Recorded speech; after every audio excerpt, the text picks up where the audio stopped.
কইরা চোখে দেখোস না আমার দামি বাইকের সামনে দিয়ে আপনি ভ্যান নিয়ে আসছস কেন? বাজান আমার ভ্যানের ব্রেকটা একটু কম ধরে, মাফ কইরা দেন, আমি কিনার দিয়া চলে যাইতাছি। তোর মাপ চাইলে কি আমার বাইকের স্ক্র্যাচ মুছা যাইবো? এই নে তোর মাপ।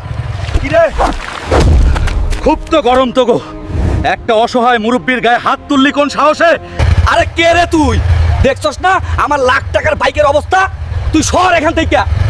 লাখ টাকার বাইক দিয়ে কি মানুষের ইজ্জত কিনা যায়? আজ তোর এই বাইকই তোরে শিক্ষা দিব। এই নে তোর টাকার গরম, এখন যা জঙ্গল থেকে বাইক উদ্ধার কর। দাদু আপনি কান্দেন না, এই জানোয়ারগুলারে আমি চিনি, আপনি ভ্যানে উঠেন। এখন এই মুরব্বির সবজিগুলা তুই নিজে হাতে ভ্যানে তুলবি, নাইলে তোরে এই কাটার মধ্যে চুবামু। চলেন দাদু, আজ আপনার ভ্যান আমি চালামু, দেখি কার বাপের বেটা আটকায়।